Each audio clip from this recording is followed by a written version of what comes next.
if I live 100 years, I'll just never, ever be able to tell the story the way it really happened. These young kids who, you just run up to them, and when we were all boxed in, they were all around, and they were all over our perimeter, and we're throwing grenades, and got pretty close, and just run up to one of these kids and say, Marine, we're going to get out of here, aren't we? And the kid look up to you and say, you're damn right we are, Skipper.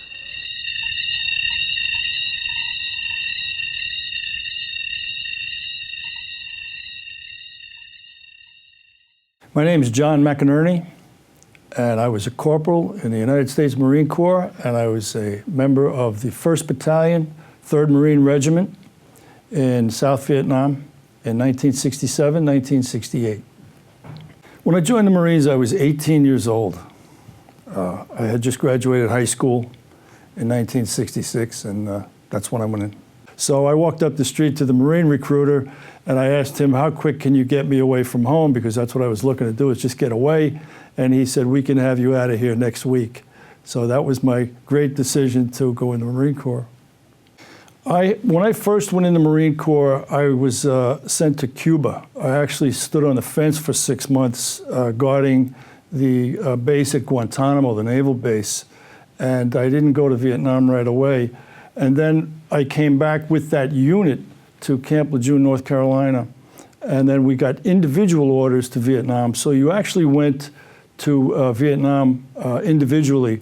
You actually didn't get orders for Vietnam. In the Marine Corps, you got orders to what was called Western Pacific. Nobody went to Vietnam. Everybody went Western Pacific.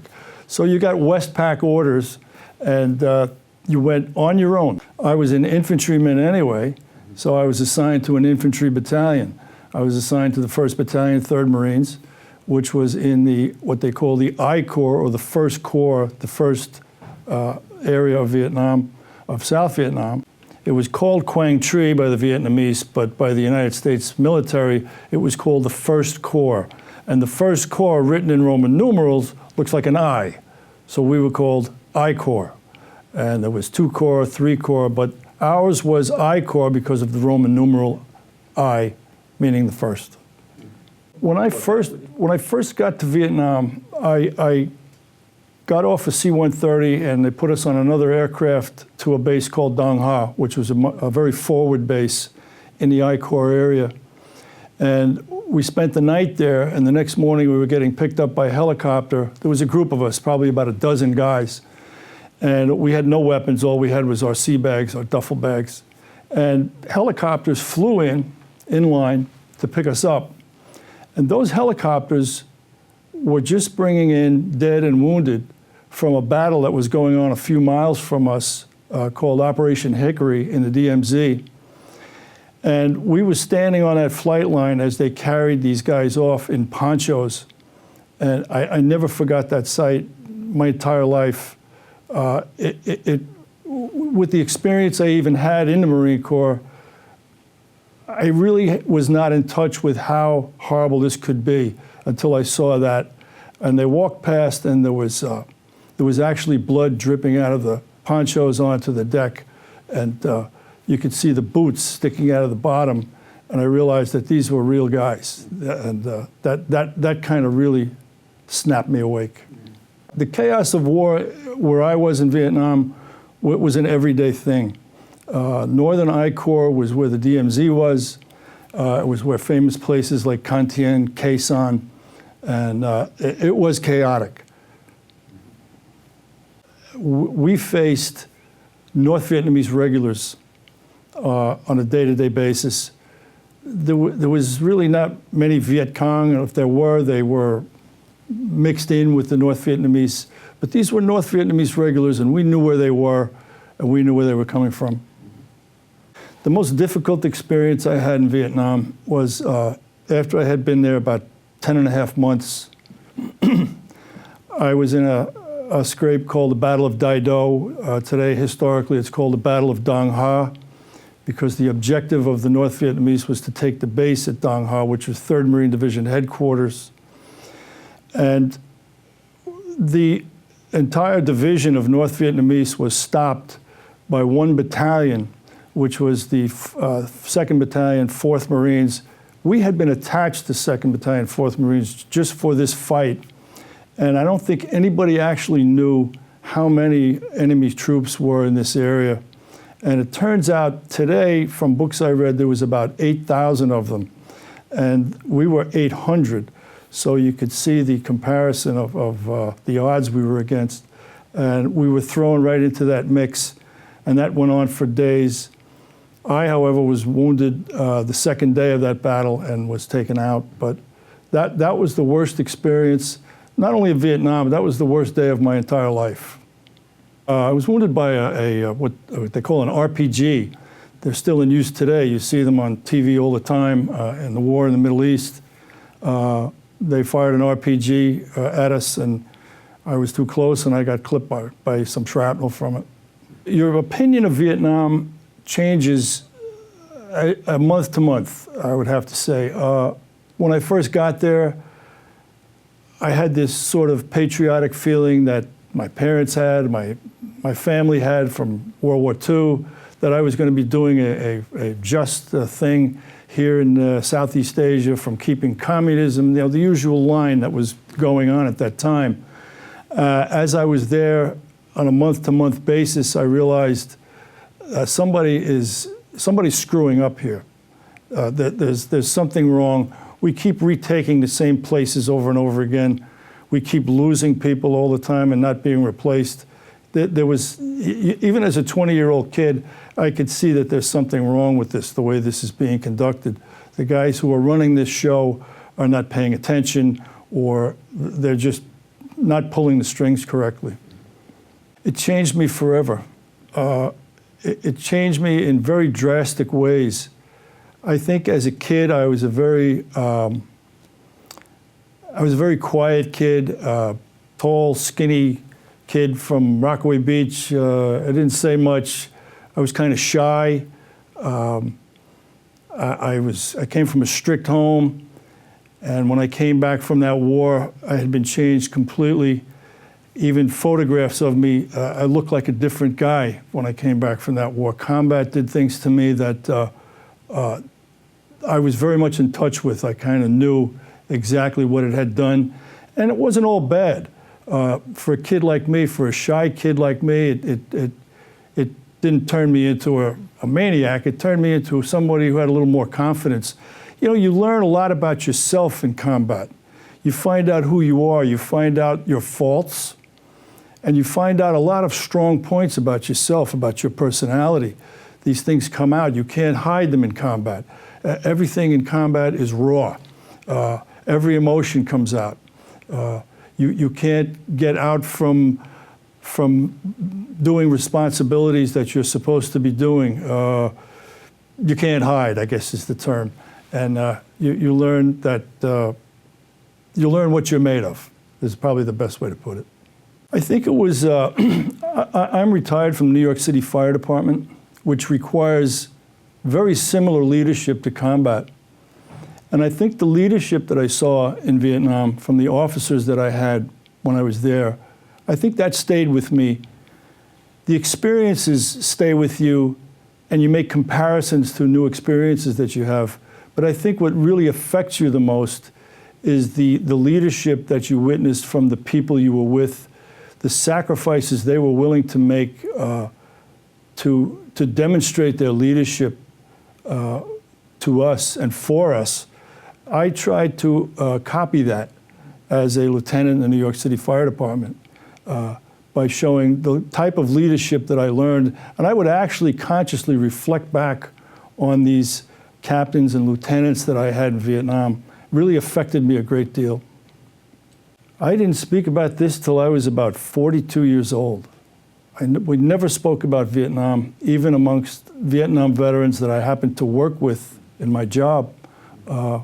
We spoke about the job or other things, or guys may talk about being in the Army in general, but we never got into the day-to-day combat stories until after I was well in my 40s. The war itself really wasn't publicized much. It was generalized. I saw newspaper articles from back in those years, and there wasn't much, little tiny articles in the paper back in the 4th or 5th page of the paper until the Tet Offensive of 1968, and that really captured the press, the public started to figure out what was going on. And even then, what they were looking at was fighting that was going on in the big cities in areas where there hadn't been fighting before. So no one really knew that we were doing this kind of stuff every day. Up where I was, it was that fighting. So I think it's important now for people to know what went on there, what sacrifices were made, particularly about the fellows that didn't make it home. I think the most important thing has been touched on in the last couple of wars that went on in the Middle East, and that is that don't get in if you can't get out. That's political. The big one for me is don't blame the warrior. You know, we were young kids. We're going to get sent to where we're going to go where we're sent, and we're going to do our job. And when we came home, we were sort of blamed for the politics of the war along with everybody else. And a great deal of politicians in Washington, D.C. did a step backward and let us remain out there in the front and take the hit for what went on in Vietnam. When we were really just young guys, we all didn't look like Rambo. You know, we were just a bunch of young kids. We came home and we were changed forever. This Agent Orange was a real thing. For people who think it's, you know, what is this Agent Orange stuff? Are they making this up as they go along? When we were out in the bush, in the jungle or in the hinterland, we'd actually see these planes flying over and dropping this stuff. We didn't know what it was, but it used to make the foliage turn brown and shrink, and it would be in our food. If we opened up a can of food, you know, we didn't sit down at a dining table every night. We stopped and we got under a tree and we opened up a can of chow and we ate, and this stuff was dripping down in our food, and lo and behold, it's dioxin, which anybody who knows chemistry knows that dioxin can't be unmade. It's in there, and it's causing all types of problems in Vietnam veterans' health, and it affected my health to a large degree. Post-traumatic stress to me was some phrase that was used by guys. I really didn't know what it was, what it meant. I kind of had an idea, but it looked like it was, to me, it looked like it may be some kind of an excuse of some type. I don't mean to be cynical, but that's how it looked to me. Now, I have a son who's in the Marine Corps. He's been in the Marine Corps 16 years, and he is an EOD. That's the explosive ordnance disposal guys. And those are the guys that take the bombs apart. And they have a pretty tough job. And in Afghanistan, in a gunfight, he was wounded pretty bad, sent home, and he had quite horrible experiences in Afghanistan and Iraq. He served in Iraq also. And when he came home, the Marine Corps has a policy today that they didn't have back in the 60s, and they call it deflating. And deflating means that you come back, and for a couple of weeks before you get turned loose on the streets of your old neighborhood, you got to spend time with doctors and psychiatrists and psychologists and so forth to sort of deflate you, let the bad air out, I guess. And he was talking, and he was talking about his experiences, and they kind of suggested that he had some serious PTSD. And he called me up on the phone that night, and he says, you know, they've determined that I have PTSD, Pop. He says, but I think you ought to see somebody at the VA about it. I said, why? He says, you have the worst PTSD I've ever seen. He became an expert at PTSD, obviously. You know, he's an expert at something else now. But he said, I told my psychiatrist that my pop has the worst PTSD I ever saw. So I waited a couple of months. I kind of got a laugh out of that. But I did. I went to see a psychiatrist about it at the VA. And the psychiatrist listened to my stories, my combat stories, which I go in detail with. He knew my outfit, and he agreed. And it is a real thing, when they especially when they discuss your past after returning from Vietnam, some of the things you do. My involvement with alcohol was horrible. I don't like to brag about it. That's not bragging, but I don't mind talking about it if it's going to help somebody else. I had a very bad temper. So these things were manifestations of PTSD. As I said, when I first went in the Marine Corps, I was a very shy kid. All of a sudden now I've got a horrible temper. I'm swinging my fists around and I'm drinking like a sailor. And these were all parts of PTSD. But my son was the one who got me involved. I went to when I got R&R, I went to Hawaii. And that was kind of a sad story as well. I had a friend who was a Hawaiian guy. His name was Sisifo Falafini. And he was not a good gambler. I used to win all his money. He was married and had kids, and he said, you know, where are you going on R&R? And I said, I'm not really sure. Now, R&R was a week off or 2 weeks off that you got to go different places in the Pacific to visit and deflate, supposedly deflate. Some guys came back more inflated than deflated. But he said, why don't you go and stay with my family in Hawaii? I said, okay, great. He set it all up. He wrote to them. He said, my buddy Mac is coming to Hawaii on R&R. He's getting R&R. He'll be there, and you know, make sure you have the room made up for him, and everything's going to be fine. Well, 2 or 3 days before I was to leave on R&R, we were on a patrol in the mountains west of Quang Tri Air Base, and he stepped on a 155 millimeter artillery mine, and it blew him to pieces, and he was killed. And that bothered me more than I could say. I went on R&R anyway because you can't tell the Marine Corps you're not going here or you're not going there. I went on R&R, and I couldn't stay with his family, but they did come to meet me, and they offered for me to stay with them, and his body hadn't even been shipped home yet, and I was on R&R visiting them, and they were just the most decent, wonderful people I had ever met, and how they tried to put on a happy face for me because they knew that when I left them, I'd be going back. So my R&R was really not that happy an experience. I think the sacrifice that people made that didn't come home were largely forgotten until the Vietnam Wall was erected. And I was very happy to see that. I'm very happy to see on television how it's the most visited site in Washington, D.C. Every time I see that, I get affected emotionally, even now as I'm speaking. I think about all these lines and lines of people visiting that, and I'm so happy to see that. I'm so happy to see that people are not attaching themselves or detaching themselves politically from what these guys did, these 58,000 guys did on that wall. And I'm kind of proud of my nation, the people in my country, for doing that. For when they go to Washington, D.C., that's what they want to see. They want to see that wall. They want to see those names that were sort of hidden all these years. And I'm really happy that that's there. Jack McCormack, a good friend of mine, one of my best friends, was with me in Parris Island. He was also in the 4th Marines in Vietnam. And we sort of separated after leaving the Marine Corps.